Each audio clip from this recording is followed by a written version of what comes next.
Mwumvise yuko uyu munsi ari umunsi wa Thanksgiving.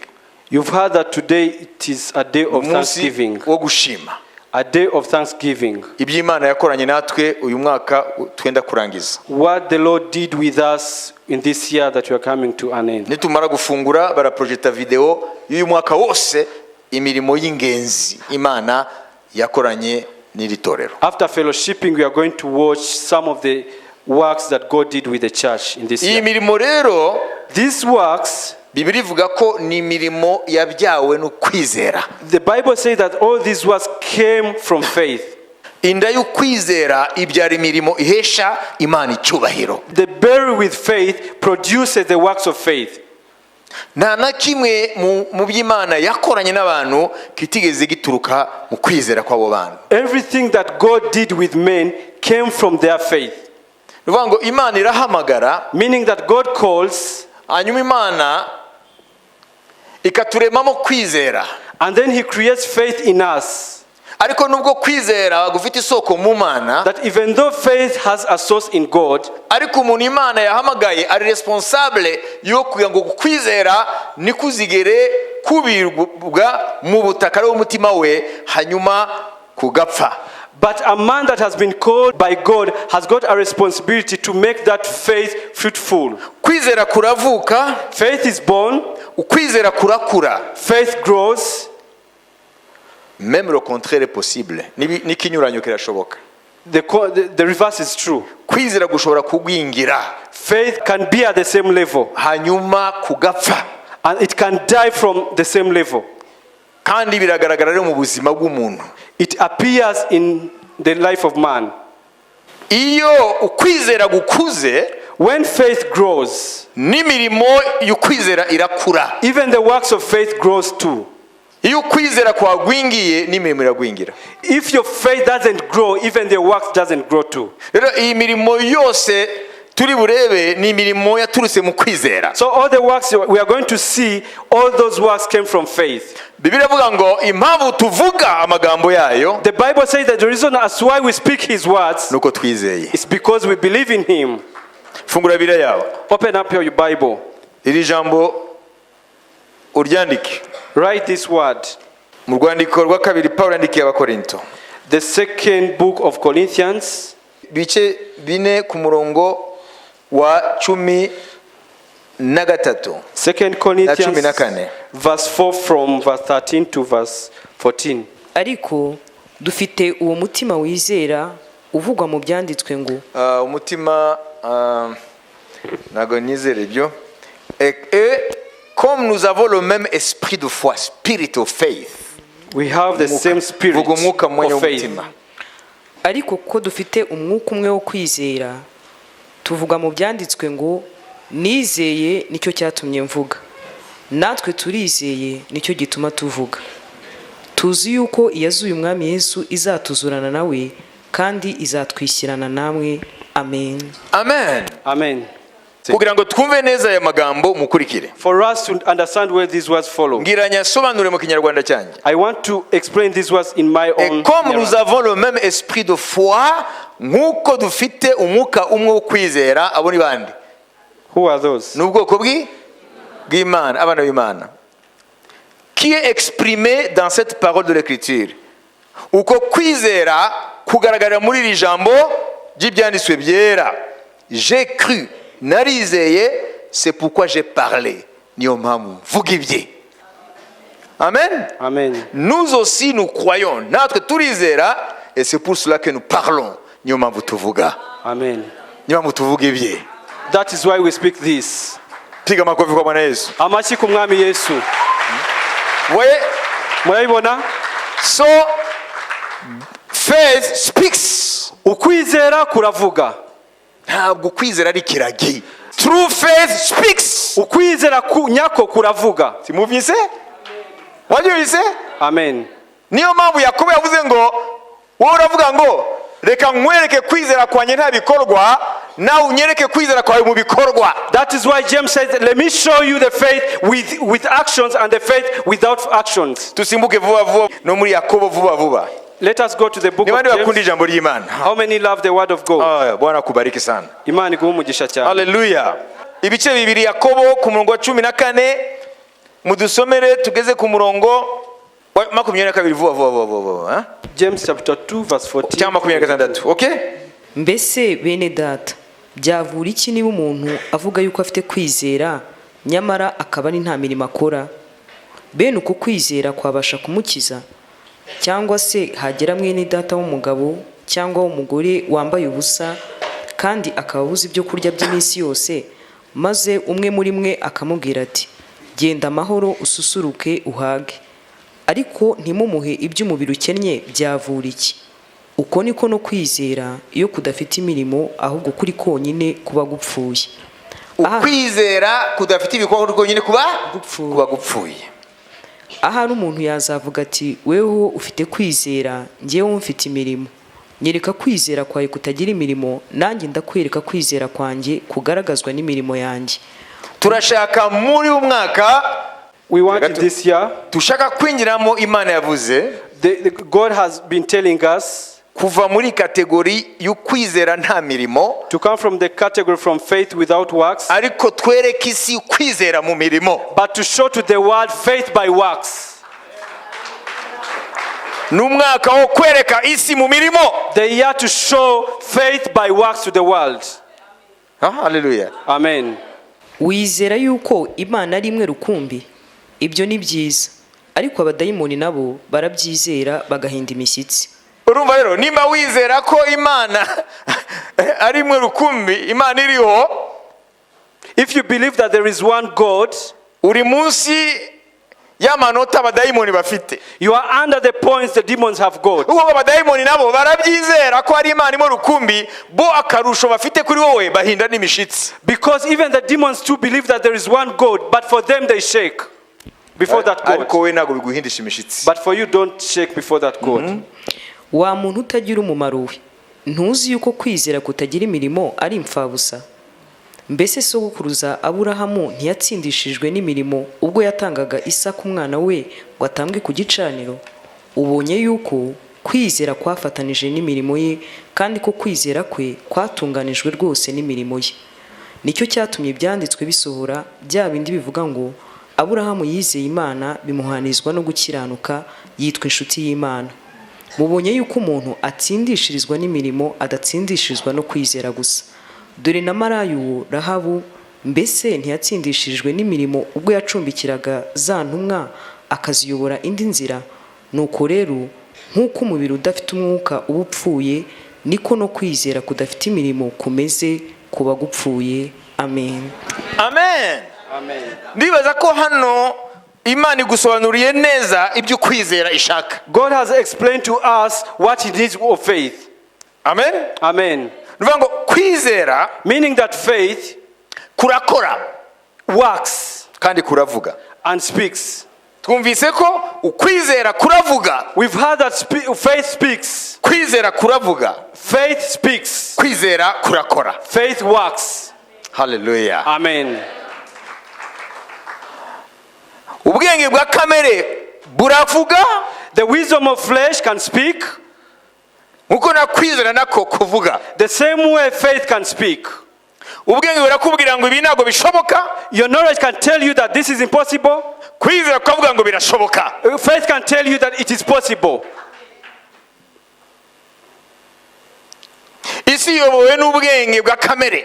The world is led by flesh wisdom. Niyo mpamvu ubwenge bw'isi budashobora kumenya inzira z'Imana. That is why the wisdom of the world cannot know the ways of God. Satani yasutse umwijima mu bwenge bw'abantu bo mw'isi. The devil poured darkness in the wisdom of the people of the world. Niyo mpamvu bavuga ngo biriya ntibishoboka. That is why they say that that is impossible. Ariko But imvugo y'Imana, the way God speaks nuko is byose bishobokera uwizera. everything is possible for the believer. Nkuko byose bishobokera Imana bizera. The same way it can be possible for the God they believe in.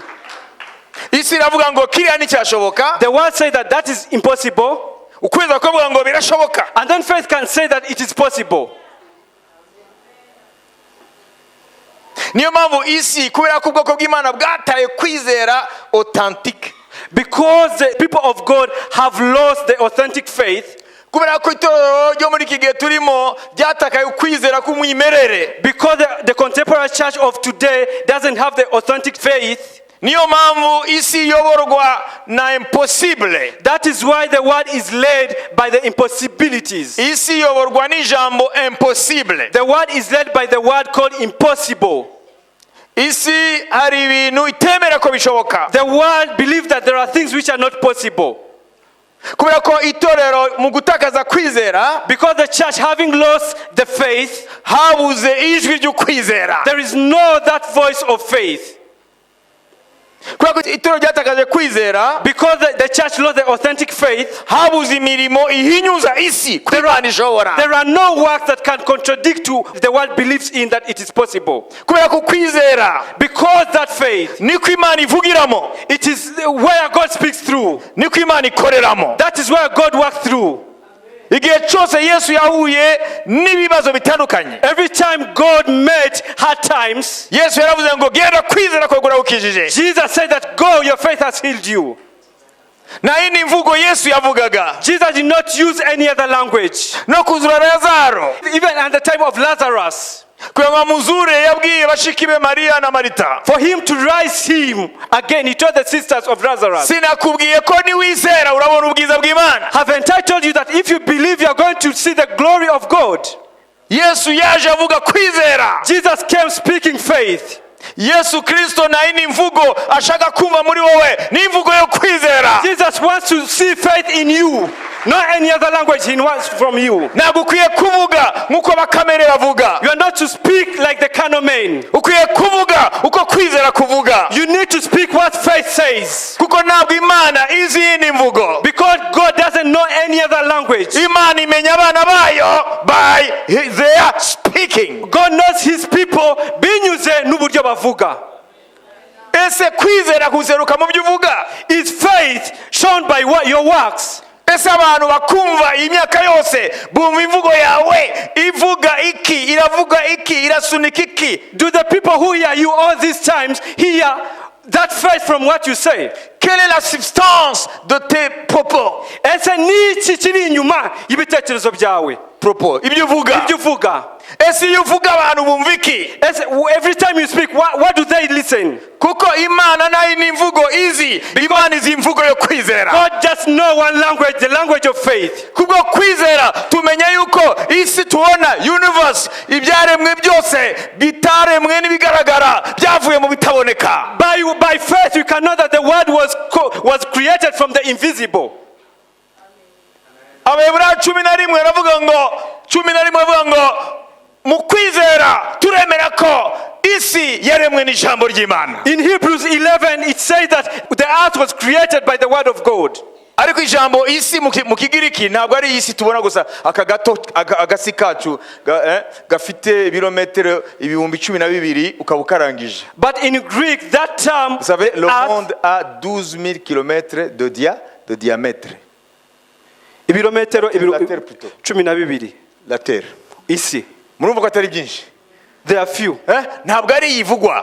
That is not the earth that is spoken. Bavuga univers. They are talking about the universe. N'amagalaxy miliyari na miliyari z'amagalaxy. Even the billions of galaxies. N'amanyenyeri atabarika. Even the stars that are Amazuba countless. atabarika. The suns that are countless. Amaplaneti atabarika. The planets that are countless. Byose. All of those things. Kugeza uno munsi n'ubwenge bw'isi bwose bazi agatonyanga kubyerekeye univers. Up to now the world just a drop about the universe. Buri gihe haza ibindi bintu mu byuma byabo bareba za telescope bihinyuza ibya mbere. Every time in their telescopes they see the facts which are contradicting the facts they had before. Hariho za teori zahagaze imyaka n'imyaka bavumbura ikindi kigahinyuza za teori. There are theories that have been in place that have been contradicted by the new theories. Biblia ivuga ngo kwizera, the Bible says that faith niko kutumenyesha yuko ibyo tubona univers isanzure n'amanyenyeri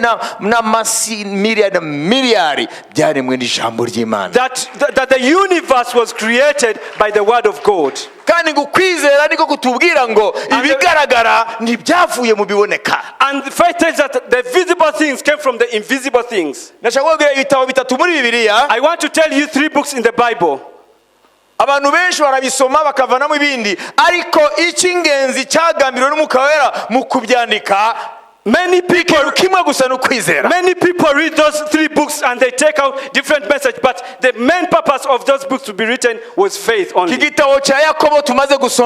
book of James that we've just read. Nubwo wasomamo kwihangana ugasomamo n'ibindi, ariko ijambo nyamukuru Umwuka Wera yariho arashemangira kwa rukwizera. In the book of James, the Spirit was emphasizing the word faith. Ikindi cya kabiri n'igitabo cy'Abaheburayo. The second book is Hebrews. Nubwo wasomye ibyo batambyi n'ibiki byose, even though you read about the priests, ariko n'igitabo kivuga kwizera. but it is a book about faith. Intwari zo kwizera, the heroes of faith. zimwe uzisanga mu gitabo cy'Abaheburayo. You find them in the book of Hebrews. Icya gatatu n'igitabo cya Yuda. The second book, kagatabo gato kari imbere y'Ibyahishwe Yohana. The small book before the book of Revelations, Jude. Ibyo bitabo bitatu bivuga kwizera. The 3 books talks about faith. N'imirimo yako. And the works of faith. Mumwe mu bantu bazanye ububyutse ku isi yitwa Martin Luther. Among the revivalists, Luther w'Umudage yari umupadiri. A German person called Martin Luther from German. Kugira ngo agirane ikibazo na Katolika yarimo, for him to have problems with the Catholic Church, nuko yaje kongera guhishurirwa ko umuntu adatsindishizwa n'imirimo gusa, atsindishizwa no kwizera. It's because he had a revelation that man is not justified by works only, but is justified by faith only. Amaze kugenderera igitabo cy'Abaroma. After reading the book of Romans, igitabo cyanditswe na Paulo kubyerekeye kwizera, the book that was written by Paul. Hanyuma Martin Luther w'Umudage ariwe yavuye mu idini ry'Abaluterien. Okay. And then Martin Luther from German, who brought the religion of the Lutheran Church. Yafashe Bibiliya, yandika Bibiliya ye, ariko suvuga ngo Bibiliya yindi n'ibitabo bya Bibiliya uko yabipanze. Bibiliya bitatu maze kuvuga yabishize nyuma. The 3 books I've just mentioned about, he wrote them after. Kubera iki? Why? Kubera ko igitabo cy'Abaroma, because the book of Romans kiravuga ko says dutsindishwa no kwizera, we are justified by faith, nta mirimo turakora, without works. Agiye kureba Yakobo, after seeing James, gukwizera kudafite imirimo kwapfuye, that faith without work is dead.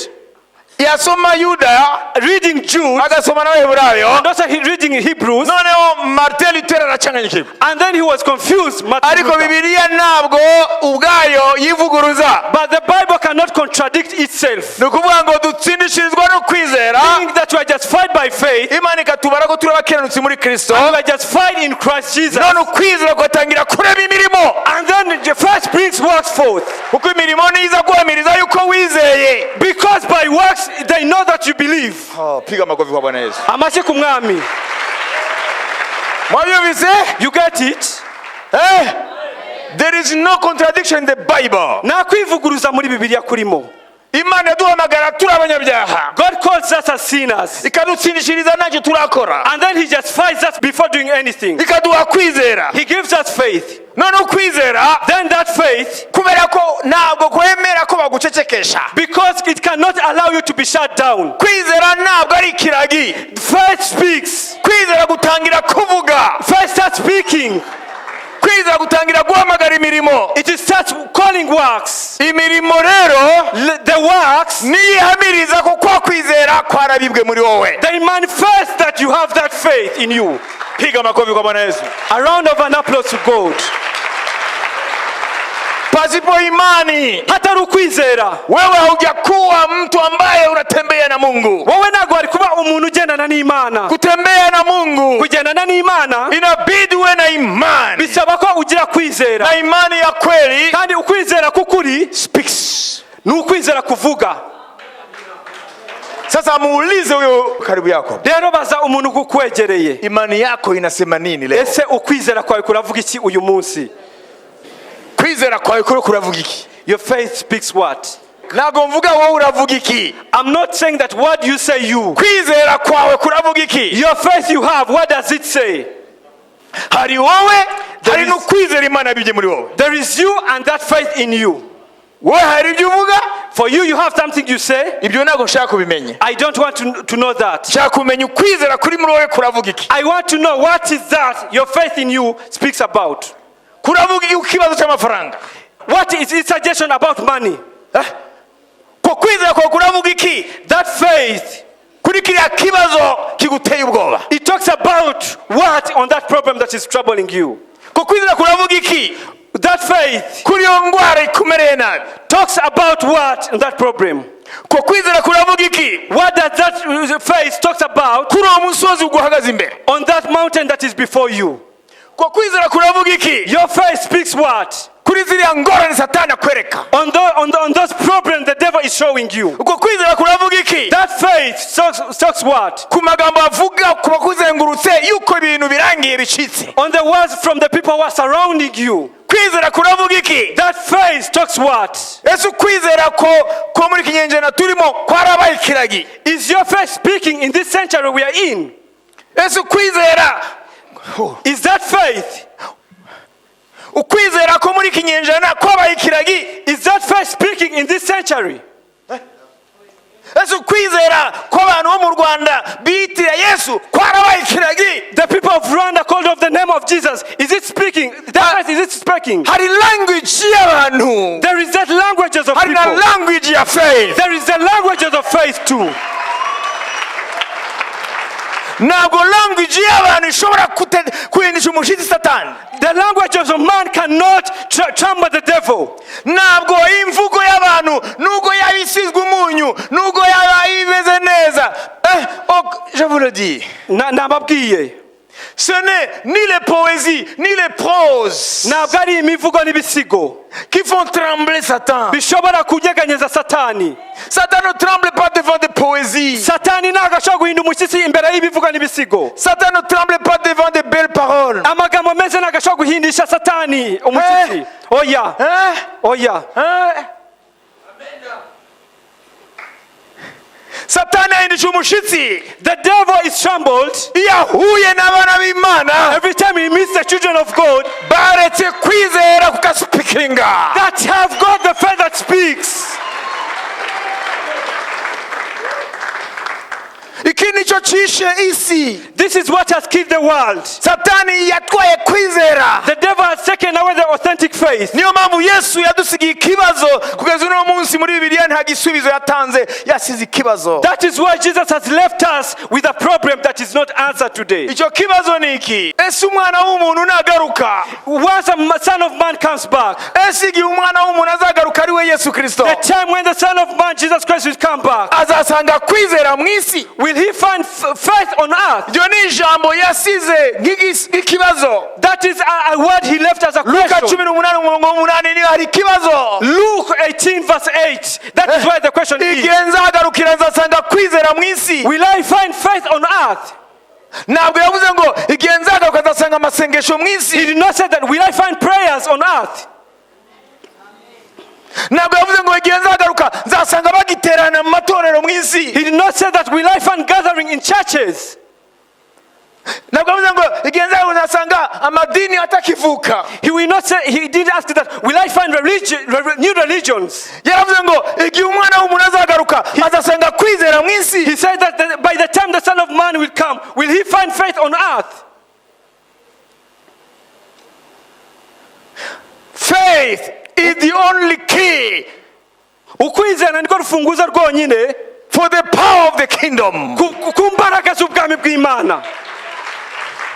Kwizera niko rufunguzo rurekura ubwami bw'Imana gutemba mu mbaraga. The faith is the only key for the releasement of the power of God. Satani nazigera kurekura, my friend. The devil will not let you go. Satani azakurekura mwene data uri hano. My brother, the devil will not let you go. Satani azigera guha amahoro. He will never give you peace, the devil. Satani azigera kugirira impuhwe. The devil will not give you peace Kuko n'ubundi nta mpuhwe agira. because he's not a man of mercy. Satan is a murderer.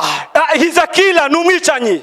Satani ni umwicanyi. He's a murderer. kandi ni umubeshi, And he's a liar. n'umujura, And also he steals. n'umurimbuzi. And also he destroys. Ntabwo azigera akurebera izuba aza kumira bunguri. He will never give you peace. He will swallow you up. Satani ntabwo agukunda, The devil doesn't nubwo like akujyana mu you. busambanyi no mu byaha bitandukanye. Even though you do several sins, Ntabwo Satani udiringa nawe mu bwenge bwa kimuntu. you cannot deal with the devil with the human wisdom. Satani ntabwo atinya imivugo y'abantu. He doesn't fear how man speaks. Satani atinya ikintu kimwe, He fears only one thing. atinya iyo ahuye n'abantu. He fears when he meets people Ukwizera muri Kristo kukivuga. with faith that speaks. Let your faith in Jesus Christ speak the Reka ukwizera kwawe mu greatness of the izina rya Lord. Yesu kuvuga mu izina rya Yesu. The greatness of the Lord. Uguhambara k'umwami, The sovereignty of the Lord. ugukomera k'umwami, His majesty. ubwiza bwe. Amen. Let your faith speak Reka ukwizera kwawe kuvuge the majesty of the living God. ubwiza bw'Imana nzima. Kwizera kuravuga Faith speaks bitandukanye n'imvugo y'abantu. different from the language of a man. Ukwizera uyu munsi kuramutse kuvuze muri wowe, If faith can speak today in you, ubuzima bwawe your life bwahinduka abantu bakawuyoberwa. can never be the same. Imana yabwiye Abraham, God told Abraham, Imana imaze iminsi imbwira, God has been telling me these days. ntabwo narinzi ko ari uyu munsi imbwira, I don't know that it was today he was talking to me. yuko ari abantu bakwiye kumenya That there are people who should know yuko ibyo nabwiye Abrahamu na Sara, that whatever I told Abraham and Sarah, ibyo nabwiye umugore w'umushunemukazi, whatever I told the Shunammite woman, ngo iryo jambo ndifitiye benshi muri iri torero. I have that word to many of the people in this church. It's a word of faith. Ni ijambo ryo kwizera.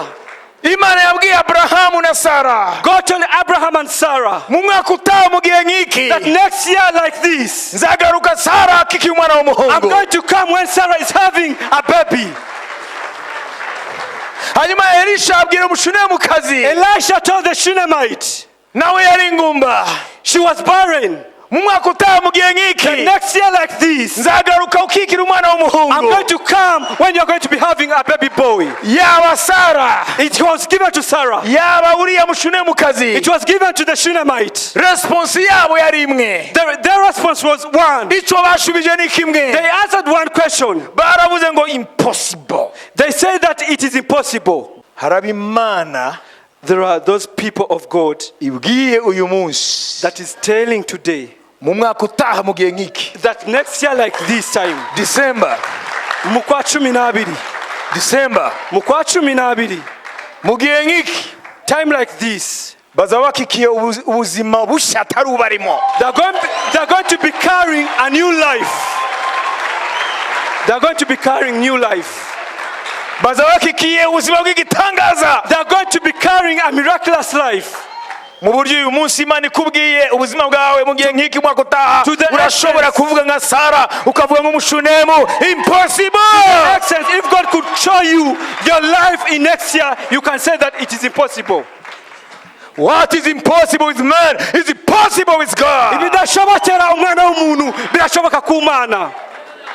Imana imaze iminsi imbwirira iryo jambo, God has been telling me this word. nkagwana naryo igihe cyose ngo ni n'iryari. I've been fighting with this word and saying that when will it Narinzi be? gusa ko bitazagera ku mpera z'uyu mwaka ntararivuga, Just I knew well that I won't end the year without speaking this word. ariko Imana uyu munsi yavuze ati this is the time, But God has told me that iki nicyo gihe, kuko bakwiye gutangira gusingira because they need to first receive. ibyo bashobora kuzenguza imitwe ngo ntibishoboka. To receive the things whereby they can shake their heads. Ubuzima Saying that bwawe it is uyu possible. munsi, Your life today, uko uburora, the way you are singing, the uko n'abandi babureba, way others are singing. mu mwaka utaha mu gihe nk'iki Next year like this time, abantu bazazunguza umutwe. people are going to shake their heads. This is not you, Uyu ntabwo ari wowe.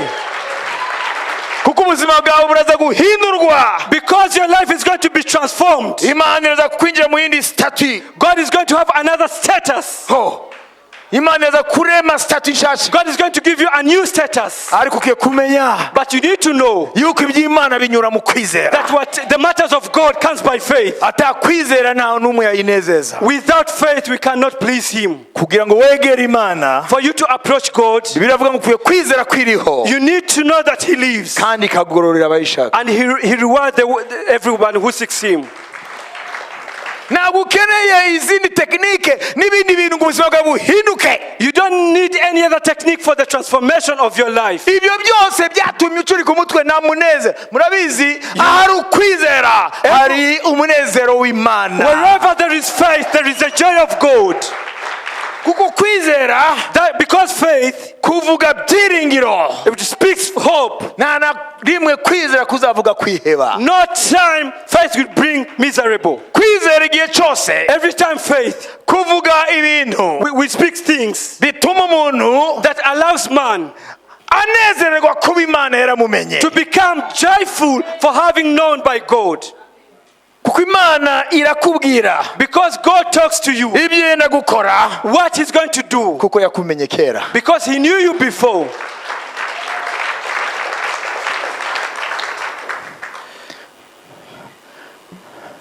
Kugira ngo umwaka utaha tube mu bantu bazabona ibihambaye by'Imana. For us in next year to be among the people who are going Na to niyo see magambo ndangirijeho. the mighty works of God, Tugiye kuba turi abantu bari buhitemo gupozisiona ubuzima bwabo par rapport y'Imana atari par rapport y'abantu. we need to be in the people who are in the position of putting their lives according to God's perspective, not man's perspective. N'abantu bavuga bati uhereye none Are the people who are going to say that from now, ikiza ndazi inshinga mugani w'abarundi icyo nzashiraho imbaraga zanjye what my heart is going to be after nukureba position mfite imbere y'Imana, is to see the position I'm having before God, ariko atari position muri societe. not the position in the society.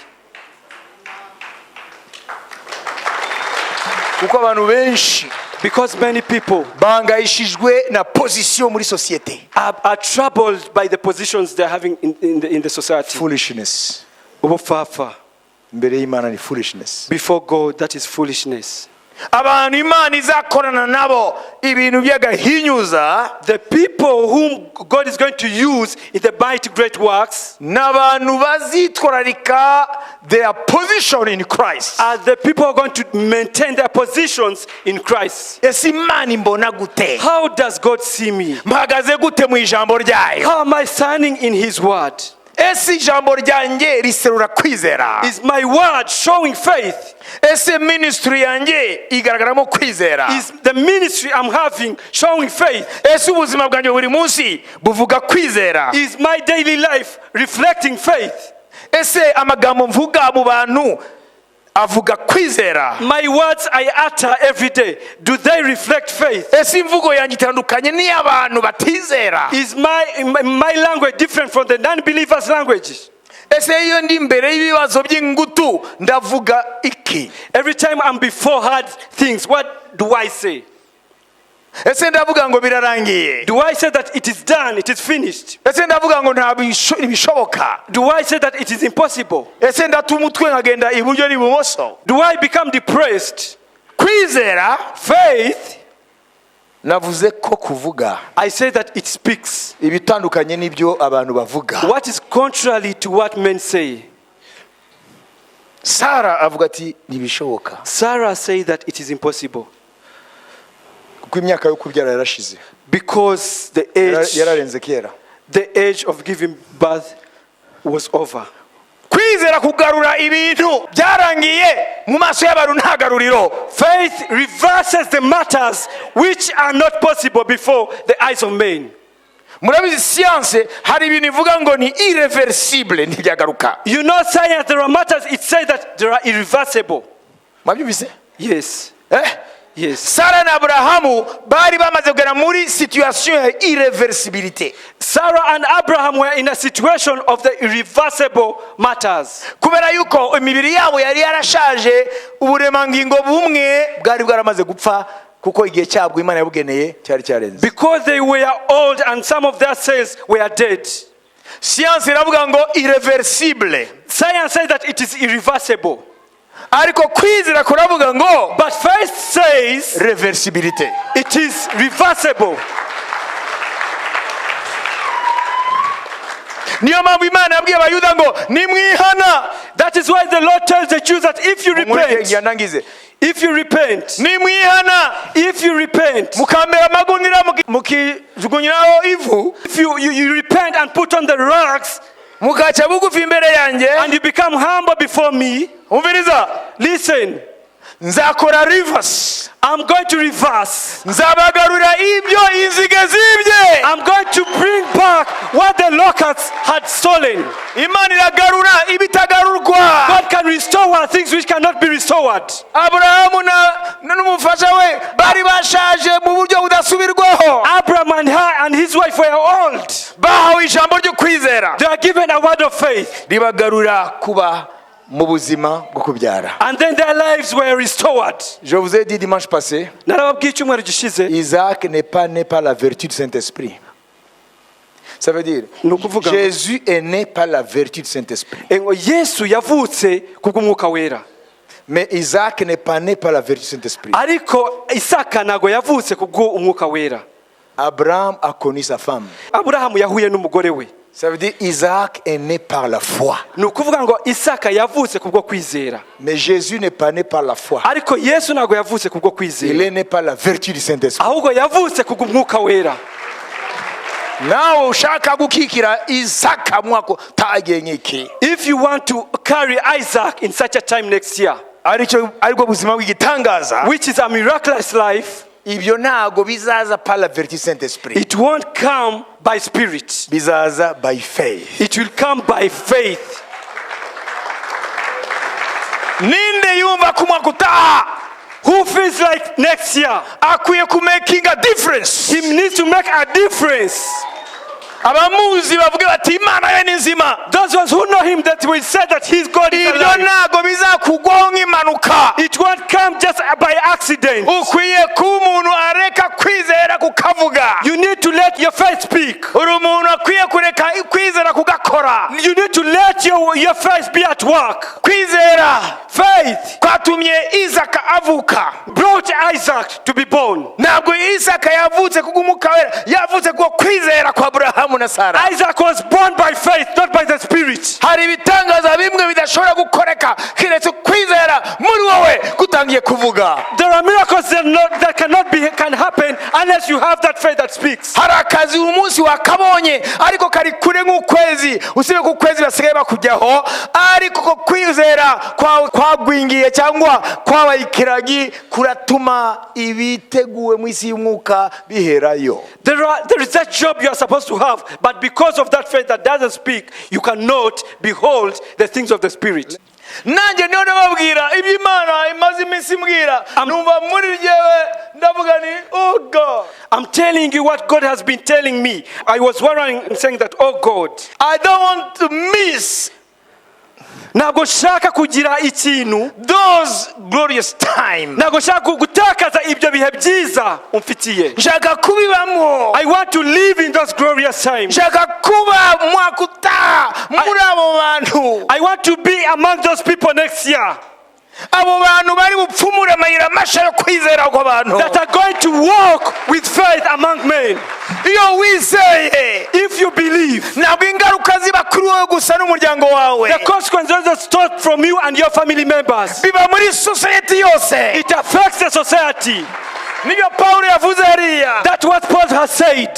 Ngo ibyanditswe biravuga ngo impamvu mvuga nuko nizeye kwizera kwaravuze. The reason I speak is because I believe. Iyo ukomeje gusoma munsi, if you continue reading, ngo ibyo bituma benshi batanga icyubahiro ku Mana. It makes many to glorify God. Nugendera mu kwizera, if you walk with faith, kwizera kukavuga muri wowe, faith speaks in you, kugahinyuza umwami w'isi. It will challenge the king of the earth, kugahinyuza umwami utegeka ikirere, to challenge the prince of the atmosphere, kugahinyuza abadayimoni bo kutizera, to challenge the demons of unfaithfulness. kugahindura abadayimoni bavuga ngo there is no God. To challenge the demons that say that there is no God. uko kwizera ni kuvuga muri wowe, If that could speak in you, kukarema imirimo yako, to create its works, bizatuma miliyoni z'abantu zizamura amashimwe ku it Mana. will make billions of people to give glory to God. The world is dying Isi mirapfa because kubera ko there is a lack of men of faith. n'abagabo bo kwizera bahari. Imana irashaka guhagurutsa mu mwaka utaha abagabo n'abagore bo kwizera, God wants to rise women and men next year, men of faith, who will be ready to challenge the prince of darkness. biteguye guhinyuza umwami w'umwijima. Yes, God is alive. Imana ni nzima, Yes, Jesus is alive. Yesu ni muzima, Satan is a liar. Satani arabeshya. Hageze ko akanwa kawe gafunguka. It's high time to open up your mouth, Nikongere kuvuga fashion amamodeli gusa. to stop saying about fashion. Umaze iminsi uvuga ibintu by'inkweto, imishatsi biki, You've been talking about the fashions of shoes and n'amamodoka clothing, yaje yagezweho. and the cars on fashion. Ibyo ntabwo byigeze bizura n'isazi. Those cannot rise even an imp. The world is dying, Isi irapfuye, waiting you. iragutegereje. Let your face speak Reka ukwizera kwawe kuvuge the power of the kingdom, imbaraga z'ubwami, the power of Jesus Christ. imbaraga za Yesu Kristo. Ntabwo amafaranga n'ibiki byose byigeze bizura abapfuye, Money and other things cannot rise dead people. ariko kwizera muri Petero kwazuye Tabita. But first in Peter rose up Tabitha. Ntabwo amafaranga n'ibyubahiro n'amadiplome nubwo ari byiza, Money and birakoreshwa, honors, even though they are good, ariko nimba ari byo wiringira gusa, but if your faith is not in those things, tu es l'homme le plus malheureux. uri umuntu w'ingorwa. Ntabwo ibyo byigeze bibuza isi kurimbuka, Those did not stop the world from being destroyed. ntabwo byigeze ko bibuza abakobwa kuba indaya, They did not stop ladies to become harlots. ntabwo byigeze bibuza abapapa kuba abasinzi. They did not stop men to become drunkards. reba iruhande rwawe, You see your environment, your surrounding. ibyaha biravugiriza birarimbura abantu. Since it's everywhere, destroying people. Money is there, Amafaranga arahari, cars are there, imodoka zirahari, nice houses are there, amazu meza arahari, but still people are dying. ariko abantu barimo gupfa. Habuze iki? What is missing? Man of faith, Abagabo n'abagore bo kwizera. word of faith. Isi ikeneye amagambo umwuka ari busore muri wowe. The one needs the words from the Spirit. Mu mwaka utaha Next year, fata icyemezo kuva none, you decide from now akanwa kanjye that my mouth nzakahebera kwizera. will utter faith only. Say amen. Vuga ngo amen. Say amen. Vuga ngo amena. Ntabwo mutangara, Are you not amazed? uyu nyine Yakobo This the same person, James. aramanuka akavuga ururimi He talks about the tongue. ngo ni akantu gato, It is a small element, ariko kakongezwa n'umuriro wa gehinomu. but can bring fire. Kubera iki? Why? Yalinkinze ururimi n'ukwizera. Why is he linking the tongue and faith? Why? Kubera iki? The same John Ni umuntu umwe. aravuga kwizera, He's talking about faith, hanyuma mu gice cya gatatu akabihuza n'ururimi. and in chapter 3, he links it with the tongue. Nuko kwizera gushaka ururimi rw'umuntu ngo kuvuge. Because faith requires the tongue of man to speak of it.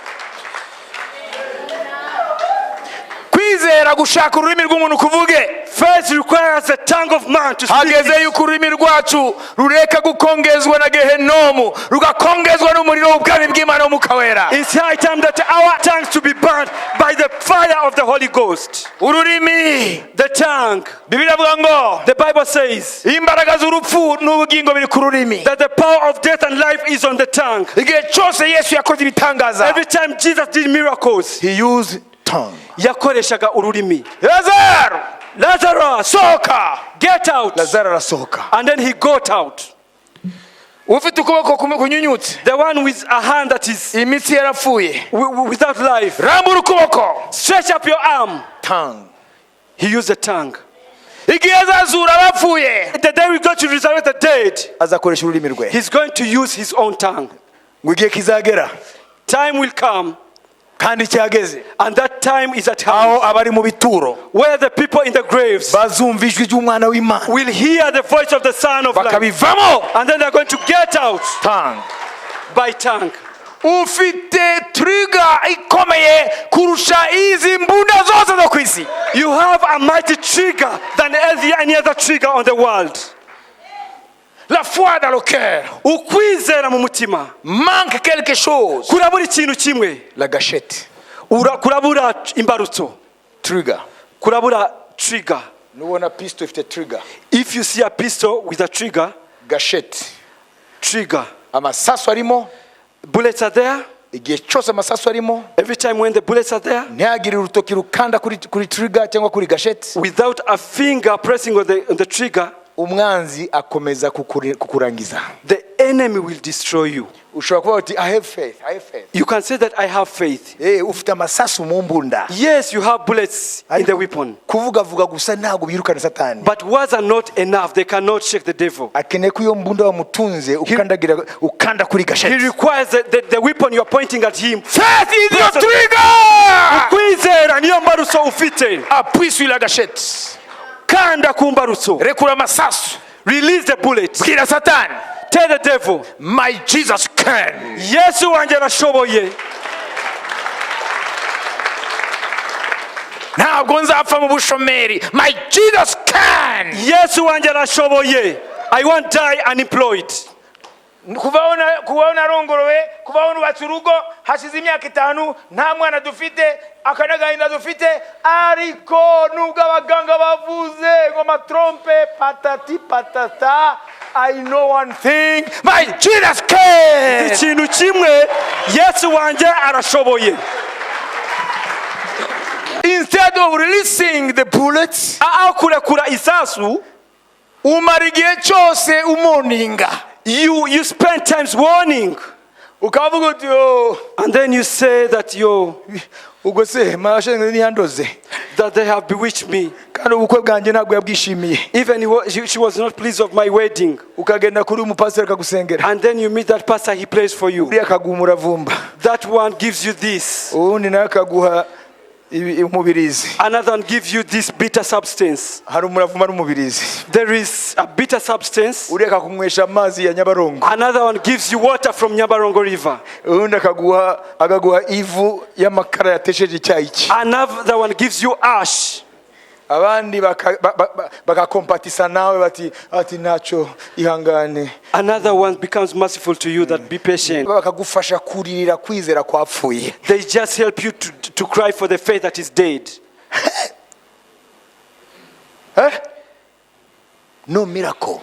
And then hagitangaza. It is not a miracle. Igitangaza kizaza ryari? When will the miracle appear? Ni mugihe iby'Imana ateretse muri wowe. It is when whatever God has commanded in you, ibyo mukora byose, whatever you will do, ibyo muvuga byose, whatever you say, mubikore mu izina rya Yesu. do it in the name of Jesus. Yesu Imana doze icyubahiro. For the glory of the Father. Ibiriga kongereza ngo, and then it adds on, ijambo rya Kristo ribe muri mwebwe rigwiriye. That let the word of Christ dwell in you fully. Umviriza ngira ndangize. Listen, I'm about to conclude. Are you listening to me? Murimo murantega amatwi. Zamura ukuboko kwawe. Raise up your arm.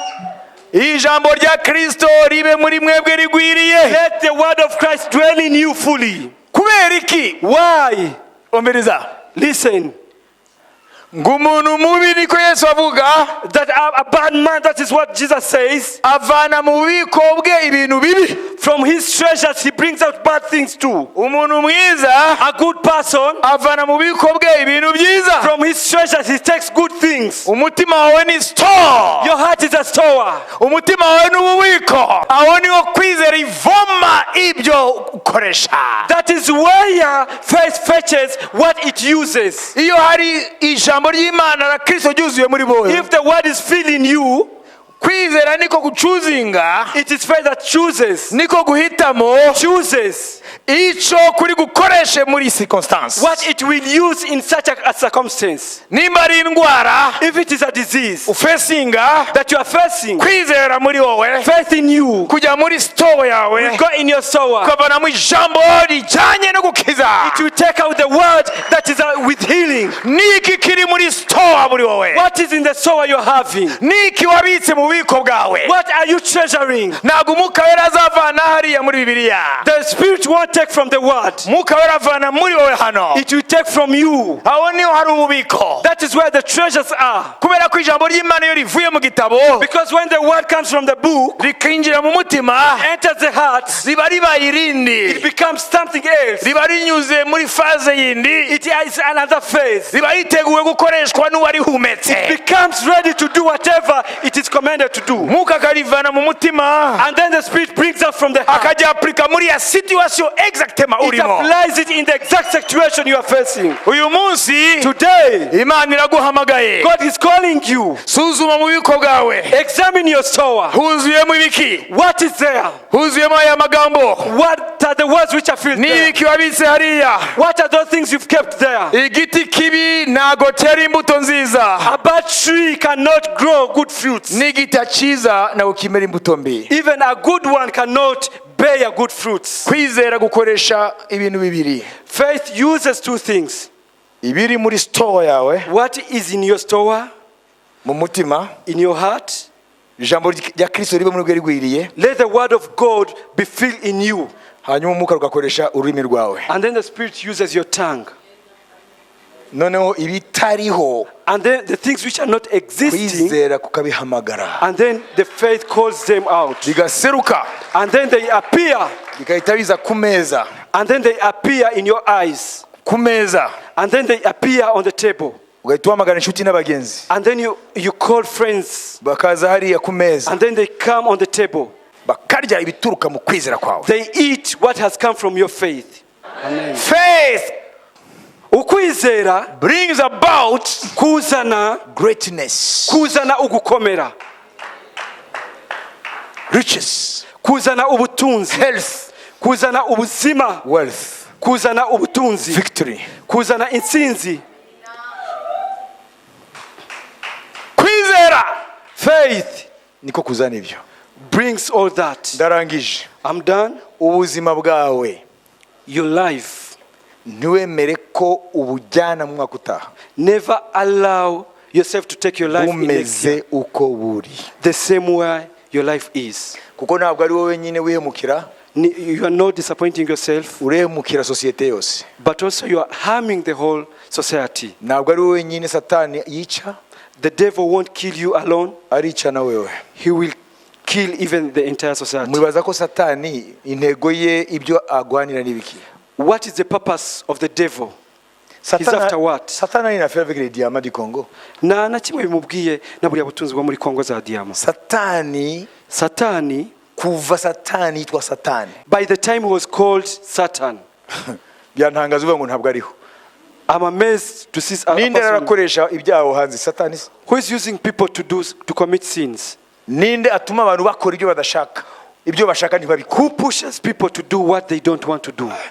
satani It is the devil. kuva aho yitwa satani By the time he was called Satan, umwanzi w'imana the enemy of God, umwanzi w'abantu the enemy of people, l'adversaire de Dieu et des hommes umwanzi w'Imana n'abantu, afite target imwe he has got just one target, ntabwo ari ibindi not any other thing. nubwo agenda akakora ibyo akora Even though he do several things, abashaka gutumbera ikintu kimwe he's just pointing at one thing. ntuzigere wibeshya Never deceive yourself. satani target ye ni imwe The target of the devil is one: to kill faith kwica ukwizera muri wowe. kubera iki Why? kubera ko yesu yaravuze Because Jesus said icyaha cy'isi that the sin of the world ntabwo ari kunywa inzoga ibisindisha is not being drunk, nubwo ari bibi even though they are ntabwo ari ubusambanyi ko ari bubi not fornication, ntabwo ari kwica abantu nubwo ari bibi not murder. icyaha The sin nuko batanyizeye is that they did not believe in me.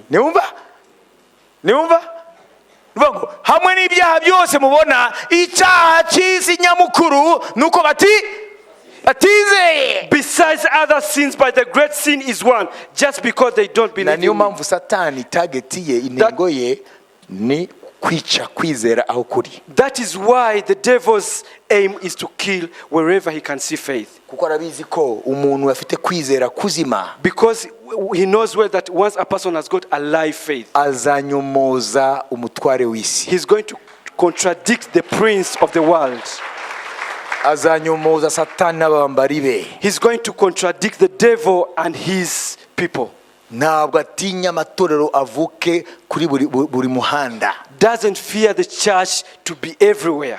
Nimushaka mugire amatorero aruta utubare ubwinshi. Even if you can have more churches than the bars, Ntabwo ari byo satani bimutera ikibazo. that cannot terrify the devil. Satani aratinya abantu He just fears people bafite ukwizera kuvuga. with authentic faith that speaks. Yes, Ego, je sais, ndabizi, I know ndazi, Jesus can. Yesu arashoboye. Hey, kwizera Faith, nico Yesu yise icyaha cy'isi.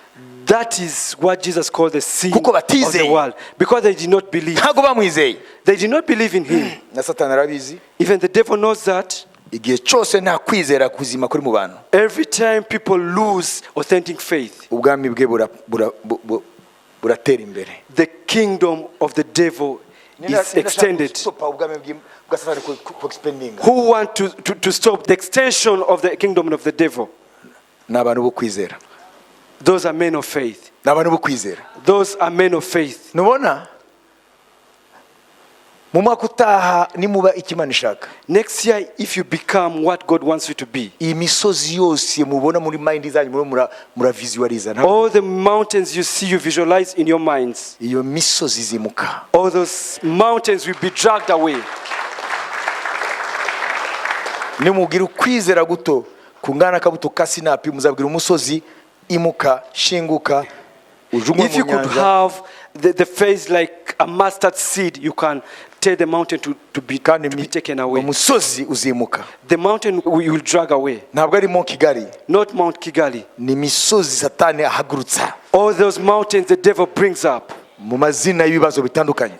with the names of the problems you're having. Kwizera niwo muti, Faith is the medicine. kandi kwizera kutavuga ntabwo ariko. Faith that doesn't speak is dead. Ni bande uyu munsi bumva Imana mu ijambo ryayo y'abacalengenze, How many feel like they have been challenged by the word of God? bakumva ko uyu munsi bwose bumvise ko nta bari kuri tapi kuri tapi. They are down. They feel that they are down. Nanjye Imana iravuga, ndavuga ni turi kuri tapi. Even me, God, as He's speaking to me, I say that we are down. Ariko aravuga ati ntabwo nshaka kumara ubuzima bwanjye ndi useless mu bwami bw'Imana. They are saying that I don't want to be useless in the kingdom of God. Byamumarira iki umuntu kunguka isi yose n'ibiyirimo agatakaza ubugingo bwe? Niko Yesu abaza. What can he benefit from getting all the riches of the world and lose his life? Wowe uriruka inyuma y'ibiki? You are after what? Ibyo buildinga byose. Whatever you are running after. Nimba utari hura building ubwami bw'Imana, if you are not building the kingdom of God, urimo uratakaza igihe cyawe. kuko uzapfa uve mu mubiri. Because you will die one day. Ibyo wubatse byose nta na kimwe kizibukwa. Whatever you will have amass will be nothing to you. Koresha imbaraga zisigaye. Use the time you are having and the strength you are having. Uzirekere kwizera. Surrender them to faith. Kuvuge. Let faith speak. Kurema imirimo. Create works. Kwizera ni kujya kuneshwa. Faith cannot be defeated. Ahatari inzira kwizera guca inzira. Where there is no way, faith can pave the way. Nta kindi cyaciye inzira mu nyanja itukura no kwizera. No any other thing that paved the way in the Red Sea other than faith. Mose yarizeye. Moses believed. Atunga inkoni inyanja itukura. He pointed the stick to the Red Sea. Amazi aratandukana. Water was divided. Uyu munsi nta nzira ubona. Today you cannot see the way kuko nta kwizera. because you don't have faith. Uribaza ko wizera. You think that you have faith. Ariko uyu munsi wasanze ko nta kwizera. But today you've come to find out that you don't have faith. Amagambo yawe nta kwizera arimo. You utter words without faith. Ubuzima bwawe nta kwizera bugaragaza. Your life doesn't show faith. Imirimo ukora no mu nzu y'Imana ni ugukora nk'imashini mechanic man. Ntabwo bisunikwa no kwizera. The works you do in the church of God, they don't have faith. Kwizera. Faith. Yo cyonyine. It is the only thing. Yesu yakoreyemo kugira ngo abagabo 12 bigarurire isi yose. Jesus used for the 12 men to put the world under the captivity. Isi y'icyo gihe yose, That world of that day, kugeza no mu nzu y'umwami w'abami Kayizari, up to the house of the King of Kings, Caesar, Yesu arahasesekara Jesus was there. kubera abagabo bo kwizera. For the men of faith, Nta na kimwe kwizera kidashobora kwimuka. everything is possible with faith.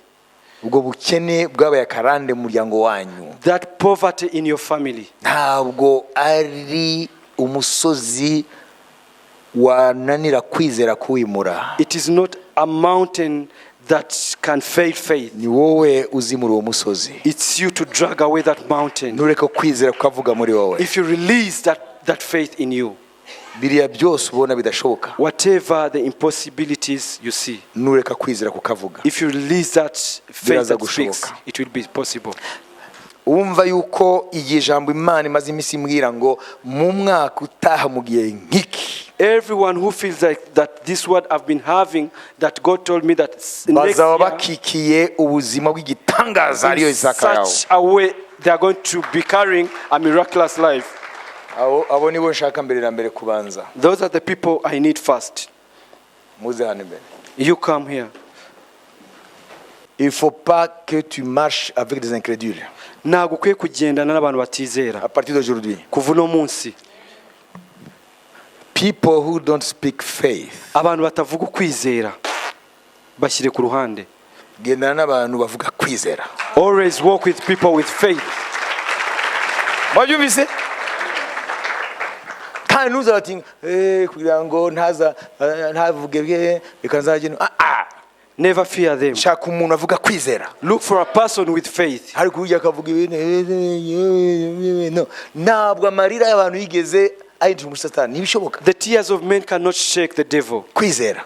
It's only faith. Nicyo kintu Imana ishaka. That is what God wants. Rero mu mwaka utaha, vuga uta mu mwaka utaha. You said that next year, Mu gihe nk'iki, such a time, nzaba nk'iki ya Isaka wanjye. I'm going to be carrying my Isaac. Tekereza uwo Isaka wo mu definisa gute? How do you define that Isaac?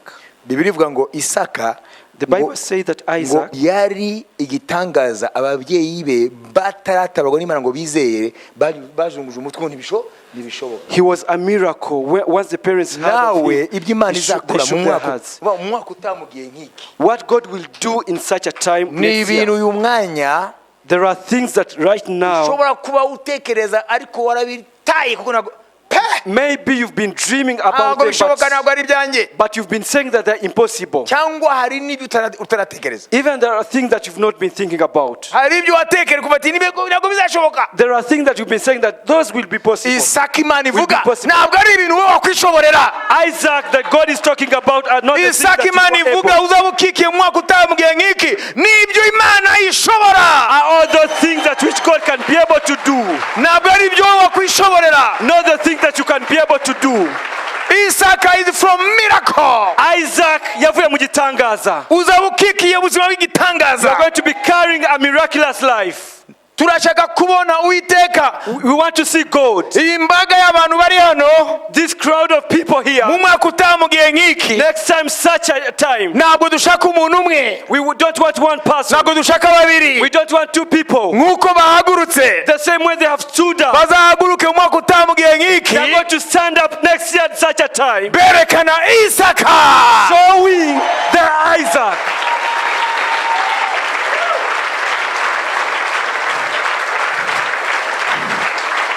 Apana umuntu umwe, babiri, batatu. Not one people or two people. Abantu insinzi uko muhagurutse.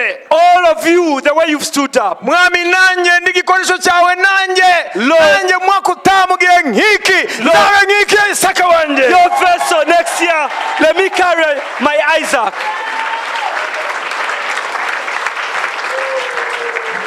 Ibasha gukora ibirenze kure cyane ibyo usaba n'ibyo utekereza. We want to do what is beyond what you think and what you ask.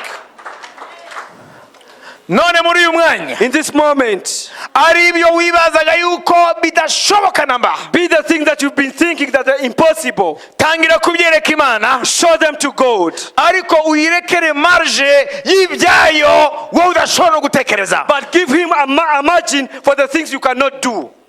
Banyumvise? Amen.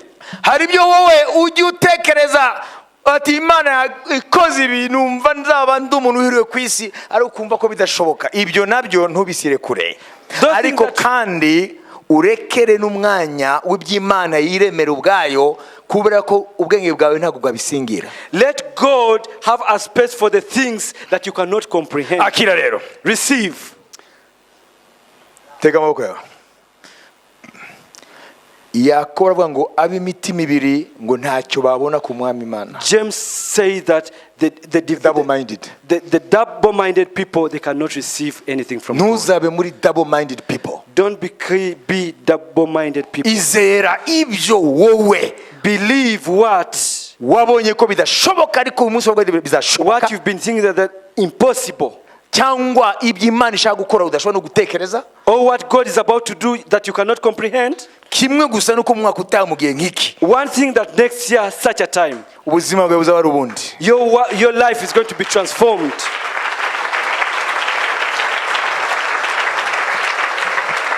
Mwami, Lord,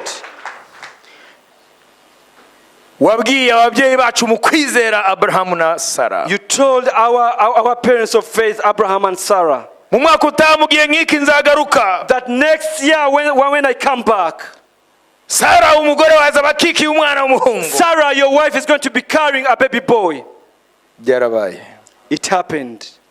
Umugaragu wawe Elisha, Your servant Elisha abwira umushunemukazi, told a Shunammite, nta byiringiro n'umugabo we baragifite wo kugira umwana, they did not have hope with his husband of getting a child. ariko aravuga ngo, But he said, mu izina in the ry'Uwiteka, name of the mighty God, mu mwaka utaha mu gihe nk'iki next year such a time, uzaba ukikiye umwana w'umuhungu. you're going to be carrying a baby boy. None ubwoko bwawe buri hano Now your people are here. bumaze kumva ijambo ryo They kwizera. have heard the word of faith. Umaze iminsi umbwira You've been telling me yuko hari abantu nkwiye kubwira that there are people I must tell, yuko ufite gahunda that you have got a program yo kubakorera ibintu birenze ubwenge bwabo. to do things that goes beyond their thinking. Mu mwaka utaha mu gihe nk'iki Next year such a time, washimye umunsi ko ariwo mbivuga. you've allowed me to say this today. Mu mwaka utaha mu gihe nk'iki Next year such a time, kwezi kwa 12 tariki 15 in the month of December on the 15th day, bazaba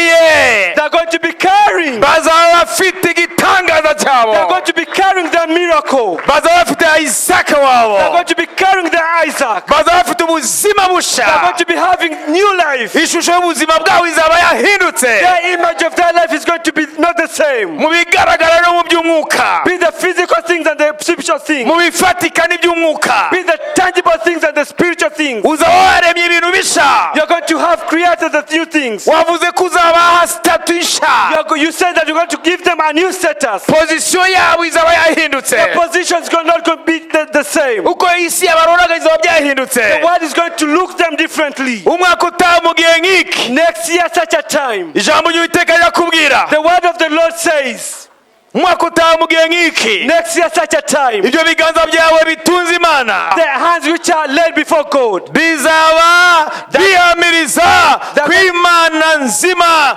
se umwami wacu Yesu Kristo, nk'uko yahaye Sara na Abrahamu Isaka, uzaba ufite Isaka wawe. you're going to be carrying your Isaac. It's done. Birakoretse. Give glory. Birakoretse. Kubw'ubwiza, kubw'icyubahiro cy'Uwiteka. Uzaba ukikiye Isaka, You are going to be carrying your Isaac. uzaba wamiriza ibitangaza by'Imana, You are going to be carrying the miracles of God. uzaba wamiriza ubwizerwa You are bw'Imana, going to be witnessing the faithfulness of God. uzatuma benshi bamenya yesu ko ariho, Many will know Jesus that is alive. uzatuma benshi bamenya ko ari yesu wabikoze, Many will know that it's Jesus that has done that. kuko iyo mirimo izavuga Because that work will speak. mu gihe nk'iki mu mwaka utaha. Such a time like this, Tu vas écrire ça dans ton agenda niba uyigira. uraza kwandika muri agenda yawe niba uyifite. Uyu munsi watunze ibiganza imbere y'Uwiteka, This day that you've stretched your arm uyu to munsi God, warambuye ibiganza imbere ya Yesu Kristo, you've stretched your hands to God. ibyo weretse Imana Whatever you've dedicated to God, n'ibindi udashobora kuyereka ko ntabyo uzi, and other things that you cannot comprehend, ushobora no kubirota, you cannot even dream about them. Imana izabikora. God is going to do them.